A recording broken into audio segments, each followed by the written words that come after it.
शहीद सुखदेव भारतीय स्वतंत्रता संग्राम के उन वीर सपूतों में से एक थे जिन्होंने अपने प्राणों की आहुति देकर भारत की आज़ादी के लिए अदम्य साहस का परिचय दिया। उनका पूरा नाम सुखदेव थापर था और उनका जन्म 15 मई 1907 को पंजाब के लुधियाना में हुआ था। सुखदेव का बचपन संघर्ष और साहस से भरा था। बचपन में ही उनके पिता का निधन हो गया था, जिसके बाद उनके चाचा अचिंतराम ने उन्हें पाला। अचिंतराम एक समाज सेवी और राष्ट्रवादी थे। इनका सुखदेव के जीवन पर गहरा प्रभाव पड़ा। सुखदेव का शिक्षा के दौरान देश की पराधीनता और अंग्रेजों के अत्याचारों से साक्षात्कार हुआ।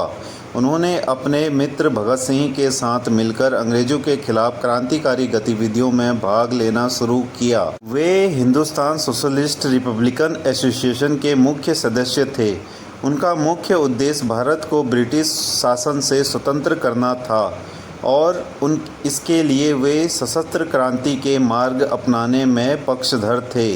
सुखदेव, भगत सिंह और राजगुरु ने लाला लाजपत राय पर लाठीचार्ज के विरोध में अंग्रेज अधिकारी J.P. सादरसन की हत्या की योजना बनाई और 17 दिसंबर 1928 को सादरसन की हत्या कर दी।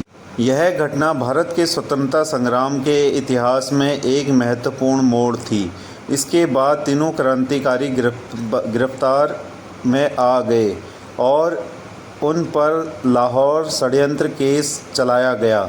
सुखदेव ने क्रांति के रास्ते पर चलते हुए महत्वपूर्ण कार्य किए, जिसमें नौजवान भारत सभा का गठन और देश के युवाओं को स्वतंत्रता संग्राम में भाग लेने के लिए प्रेरित करना प्रमुख था। उनका मानना था कि सशस्त्र संघर्ष से ही ब्रिटिश हुकूमत को उखाड़ फेंकने का सबसे सही तरीका है।